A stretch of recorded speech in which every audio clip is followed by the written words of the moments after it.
आज फिर तोता बहुत उदास था और वो एक पेड़ पर बैठा रो रहा था कि वहाँ रानो चिड़िया और कालू कौवा आ जाते हैं। मिट्ठू तोते, तुम क्यों रो रहे हो?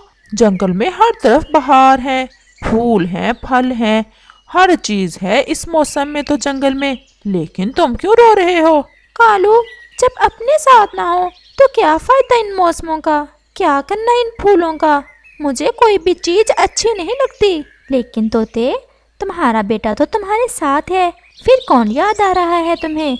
रानो, आज मुझे मेरी पत्नी बहुत याद आ रही है।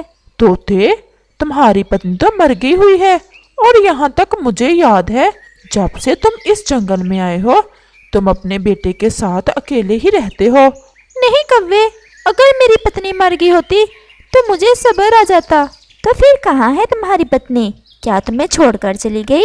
नहीं, पिछली बहार में हम एक अमरूदों के बाग में बैठे थे। हम बहुत खुश थे, लेकिन फिर अचानक से हमारी सारी खुशियाँ खत्म हो गईं जब मेरी पत्नी एक शिकारी के जाल में फंस गई। मैंने तो उड़कर अपनी जान बचा ली। तो क्या मार दिया उस शिकारी ने तुम्हारी पत्नी को? नहीं, वो उसे एक पिंजरे में कैद करके ले गया अपने साथ। तोते, तुम हमारे दोस्त हो, हम तुम्हारी मदद करेंगे। मैं जाता रहता हूँ पास वाले गांव में। हमारे जंगल में जो भी शिकारी आता है उसी गांव से आता है। मैं कल जाऊंगा गांव की तरफ और घर घर जाकर देखूंगा, शायद मुझे तुम्हारी पत्नी मिल जाए। तोते, नाम क्या है तुम्हारी पत्नी का? प्रीतो। प्रीतो नाम है मेरी पत्नी का। तुम अब ज्यादा दुखी ना होना, अब हम पूरी कोशिश करेंगे और ढूंढ लेंगे तुम्हारी प्रीतो को। और फिर ऐसे कहते हुए कालू कौवा और रानो चिड़िया वहाँ से चले जाते हैं। कालू, ऐसा भी तो हो सकता है कि उस शिकारी ने मार ही दिया हो मिट्ठू की पत्नी को। नहीं रानो, मुझे सब पता है। ये इंसान पक्षियों को पिंजरे में कैद करते हैं, मारते नहीं। बस इंसानों को शौक होता है हम पक्षियों को कैद करने का। पता नहीं इन इंसानों को मिलता क्या है हमें कैद करके। और फिर वो दोनों अपने अपने घरों को चले जाते हैं। गौरी, हमने हमेशा बुरे काम ही किए हैं, लेकिन मैं कल एक अच्छा काम करने जा रहा हूँ। क्या काम कालू? अब कौन सा अच्छा काम मिल गया है तुम्हें? और फिर कालू अपनी पत्नी गौरी को सारी बात बताता है। लेकिन जरा ध्यान से जाना, ऐसा ना हो कि तुम ही किसी इंसान का निशाना बन जाओ। मैं इंसानों से दूर ही रहता हूँ। और फिर ऐसे वो दोनों सो जाते हैं। अगले रोज मुंह अंधेरे ही कालू रानो चिड़िया को साथ लेकर पास वाले गांव की तरफ चला जाता है। जल्द ही वो जंगल से बाहर पहुंच जाते हैं और वो दोनों एक पेड़ पर बैठ जाते हैं। कालू, वो देखो सामने, पिंजरे में कोई तोता कैद है। मुझे तो ये तोता मिट्ठू के परिवार से ही लग रहा है। रानो, लग तो मुझे भी ऐसा ही रहा है। तुम इधर ही ठहरो, मैं जाता हूँ और पूछता हूँ उससे। और फिर कालू कौवा उस पिंजरे के पास चला जाता है। तोती, मैं पास वाले जंगल से आया हूँ। हमारे तोते की पत्नी को किसी शिकारी ने कैद कर लिया है। क्या तुम मुझे अपना नाम बताओगी? प्रीतो। प्रीतो है मेरा नाम। तुम प्रीतो हो? मिट्ठू तोते को जानती हो? हाँ हाँ, मिट्ठू तोता मेरा पति है। और चमचम को भी? मेरा बेटा, मेरा चमचम। मैं बहुत रोई अपने बेटे के लिए। मेरा बेटा कहाँ है? ठीक है मेरा बेटा क्या? वो दोनों ठीक हैं और मिट्ठू चमचम के पास ही है। बस हमने तुम्हें ढूंढ लिया और हम वादा करते हैं तुमसे, हम जरूर तुम्हें आजाद करवा लेंगे। और कौवा वहाँ से चला जाता है। रानो, ये प्रीतो ही है। बहुत दुखी है बेचारी और रो भी रही थी अपने बेटे और पति का नाम सुनकर। अब हमें क्या करना होगा? हम कैसे आजाद करा पाएंगे उसे? हम कमजोर हैं और पिंजरा बहुत मजबूत है। हमें अब वापस जाना होगा और वापस जाकर ही कोई उपाय ढूंढते हैं। और फिर ऐसे कहते हुए कालू कौवा और रानो चिड़िया वहाँ से चले जाते हैं। और फिर ऐसे ही शाम हो जाती है। वो सीधे कालू के घर ही जाते हैं। रानो, हम मिट्ठू को नहीं बताएंगे कि हमने ढूंढ लिया है उसकी पत्नी को, ऐसे वो ज्यादा बेचैन हो जाएगा। हाँ कालू, और ऐसे वो अपने बेटे और अपनी जान को खतरे में भी डाल सकता है। यही बेहतर है। अगर करना है तो खुद ही करा लो उसकी पत्नी को आजाद भी। मिट्ठू को ना ही बताओ तो बेहतर है। क्यों ना हम नीलम परी के पास जाएं? हो सकता है नीलम परी हमारी मदद कर दे। वो बहुत अच्छी परी है। लेकिन नीलम परी हमें मिलेगी कहाँ? झरने पर फूलों के पास आती है पूनम रात को नीलम परी। तो आज पूनम रात ही तो है, तुम जल्दी जाओ। और फिर कालू कौवा और रानू चिड़िया नीलम परी को ढूंढने झरने की तरफ चले जाते। उड़ते उड़ते उन्हें रात हो जाती है और वो थोड़ा सांस लेने के लिए एक पेड़ पर बैठ जाते हैं। रानो, किसी से पूछ लें एक बार, मुझे आगे के रास्ते का कुछ पता नहीं चल रहा।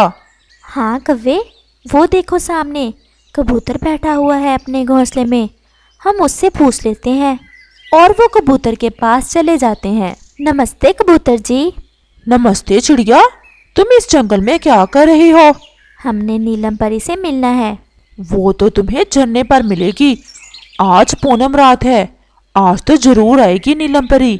लेकिन कबूतर, हमें झरने के रास्ते का पता नहीं चल रहा। क्या तुम जानते हो झरना किस दिशा में है? चिड़िया और कौवे, मुझे अच्छा लगेगा तुम्हारी मदद करके। चलो मैं तुम्हें ले चलता हूँ झरने के पास। और फिर ऐसे वो झरने की तरफ चले जाते हैं। ये झरना कितना सुंदर है और ये फूल कैसे महक रहे हैं। हाँ चिड़िया, इन फूलों को देखने ही आती है यहाँ नीलम परी। वो अभी बातें कर ही रहे थे कि वहाँ नीलम परी आ जाती है। पक्षियों, सोए नहीं आज? तुम इधर इस समय झरने पर क्या कर रहे हो? नीलम परी, हम आपका ही इंतजार कर रहे थे।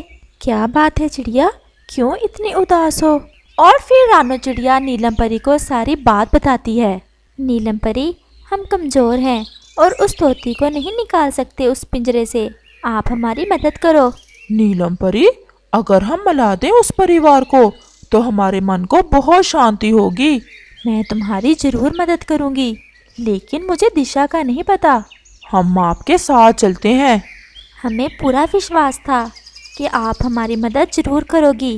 कबूतर, तुम्हारा बहुत बहुत धन्यवाद। तुमने हमें झरने तक लाने में हमारी मदद की। और फिर कालू कौवा और रानू चिड़िया नीलम परी को लेकर वहाँ से चले जाते हैं। वो बहुत तेज उड़ते हैं। सारे जंगल में सन्नाटा था। सब पक्षी सोए हुए थे और वो जल्द ही जंगल के बाहरी हिस्से पर पहुँच जाते हैं। नीलम परी, वो सामने है पिंजरे में कैद वो प्रीतो तोती, जिसे हमने आज़ाद कराना है। तुम यही बैठो, मैं अभी आज़ाद किए देती हूँ इस तोती को। और फिर नीलम परी उस तोती के पास जाकर अपने जादुई छड़ी से उस पिंजरे का दरवाज़ा तोड़ देती है। तोती, तुम अब आज़ाद हो। अब तुम अपने बेटे और पति के पास जा सकती हो। वो सामने तुम्हारे दोस्त तुम्हारा इंतज़ार कर रहे हैं। और फिर तोती बहुत खुशी खुशी वहाँ से उड़ जाती है और वो झट से कौवे और चिड़िया के पास चली जाती है। आपका बहुत बहुत धन्यवाद। मैंने सोचा भी नहीं था कि अब मैं फिर से आज़ाद हो जाऊंगी। मुझे तो ऐसा लग रहा था कि अब मैं उसी पिंजरे में मरूंगी। अब मैं जाऊं सुंदर पक्षियों। उन तीनों की आंखों में खुशी के आंसू थे। नीलम परी, आप हमेशा खुश रहो और ऐसे ही कमज़ोर पक्षियों की मदद करती रहो। और फिर नीलम परी वहाँ से चली जाती है। और फिर जैसे ही वो तीनों वहाँ से उठते हैं, तोती से तो उड़ा ही नहीं जाता और वो गिर जाती है। तोती, तुम ज्यादा समय कैद में रही हो, इसलिए तुम्हें उड़ना भूल गया है और तुम्हारे पंख कमजोर हो गए हैं। प्रीतो, हौसला करो, अपने आप में हिम्मत पैदा करो। तुम्हें अपने लिए नहीं, अपने बेटे और पति के लिए उड़ना होगा। और फिर अपने बेटे का नाम सुनकर उस तोती में न जाने कहाँ से ऐसी हिम्मत आ जाती है और वो तेजी से उड़ती है।